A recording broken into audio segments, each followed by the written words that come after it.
Hi friends, welcome to my channel Bhanu with cooking. आज मैं बैगन का भरता बनाती हूँ। इंडिया का हर एक स्टेट का कुजिन में ये बैगन का भरता अपने अपने तरीका से तैयार होता है। मैं अपना रेसिपी शेयर कर रही हूँ, तो चलिए शुरू करते हैं।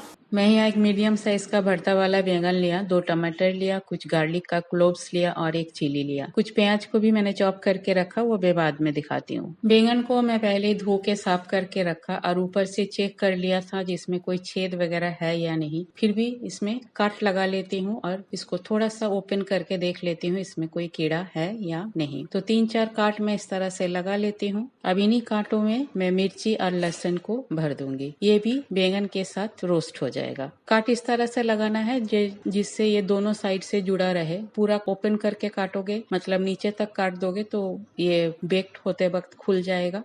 तो सबको मैंने अंदर डाल दिया। अब टमाटर और बैंगन को मैं रोस्ट कर लेती हूँ। गैस ऑन कर दिया और गैस के ऊपर रोटी सेकने वाला जो नेट होती है उस नेट को रख दिया और उसके ऊपर बैंगन रख रही हूँ और साइड में 2 टमाटर को भी रख देती हूँ। मीडियम फ्लेम पे इसे रोस्ट कर लेती हूँ। टमाटर मेरा रोस्ट हो गया, इसे निकाल लेती हूँ। बैंगन भी रोस्ट हो गया, गैस बंद कर देती हूँ और बैंगन के भी टमाटर के साथ बोल पे निकाल लेती हूँ। बोल को कवर कर देती हूँ और कवर करके इसे कुछ देर के लिए छोड़ देती हूँ, जिससे इसका स्किन इजीली लूज हो जाएगा एंड इसे उतारने में आसानी होगी। बैंगन और टमाटर बिल्कुल ठंडा हो गया। अब इसका स्किन सेपरेट कर लेते हैं। थोड़ा सा पानी लिया मैं और पानी का हेल्प लेके मैं स्किन को आराम से उतार लूंगी। पहले बैंगन का स्किन उतार लेती हूँ।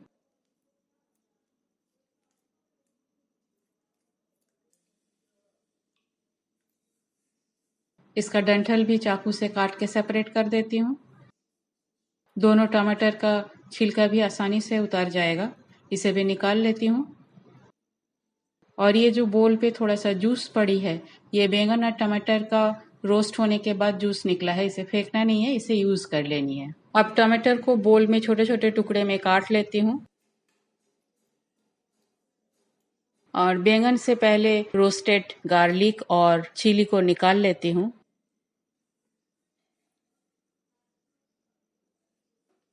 इसे इस तरह से मैश करके टमाटर के अंदर डाल देती हूँ।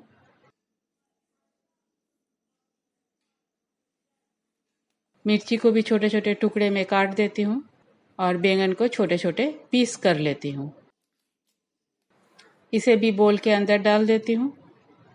अब सबको एक साथ फ्राई करना है। पैन गरम होने के लिए रख दिया। 2 चम्मच मस्टर्ड ऑयल डाल रही हूँ। बैंगन का भरता मस्टर्ड ऑयल में ही अच्छा लगता है, पर आप चाहो तो कोई और ऑयल ऑब्वियसली यूज कर ही सकते हो। 1 चम्मच जीरा डालती हूँ। जीरा को थोड़ा सा फ्राई कर लेती हूँ और साथ ही में एक मीडियम साइज का प्याज को मैं छोटे टुकड़े में काट के रखा था, इसे डाल देती हूँ और इसे भी फ्राई कर लेती हूँ। प्याज मेरा फ्राई हो गया है। अब इसमें धनिया पत्ता डाल देती हूँ। इसे भी प्याज के साथ थोड़ा सा मिक्स कर लेती हूँ। अब इसमें रोस्ट किया हुआ बैंगन, टमाटर, लहसुन और मिर्ची को डाल देती हूँ। स्वाद अनुसार नमक डालती हूँ। नमक थोड़ा सा ध्यान से डालिएगा, क्योंकि इनिशियली जितना अमाउंट आपको दिख रहा है बाद में ये टोटली रिड्यूस हो जाती है, इसलिए नमक थोड़ा सा ध्यान से डालिएगा। अब इसे अच्छी तरह से फ्राई कर लेती हूँ। मेरा मिक्सिंग अच्छी तरह से हो गया है। अब मैं गैस बंद कर देती हूँ और इसे एक बोल पे निकाल लेती हूँ। तो बैंगन का भरता मेरा तैयार है। इसे एक बोल पे निकाल लेती हूँ। कई लोग इसमें गरम मसाला पाउडर डालते हैं, कुछ और मसाला भी डालते हैं, जीरा पाउडर, धनिया पाउडर। पर जितना मसाला डालोगे बैंगन का जो स्मोकी फ्लेवर है वो सप्रेस हो जाता है। मुझे वो अच्छा नहीं लगता, इसलिए मैंने सिर्फ नमक डाला और कुछ नहीं डालती हूँ इसमें। मेरे स्टाइल में बैंगन का भरता बन के तैयार है। होपफुली आप लोगों को अच्छा लगा। अगर अच्छी लगी तो मेरे चैनल को लाइक, शेयर और सब्सक्राइब करना भूलिएगा नहीं। अपना ओपिनियन भी जरूर मेरे साथ शेयर कीजिएगा। थैंक्स फ्रेंड, टाइम देख के मेरे वीडियो देखने के लिए। मेरे साथ बने रहिए। ऐसे सिंपल वे में मैं खाना बनाते रहूंगी और आप लोगों के साथ शेयर करते रहूंगी। तो आज यहाँ तक ही, मिलते हैं कोई और एक रेसिपी के साथ। तब तक के लिए bye, have a good day.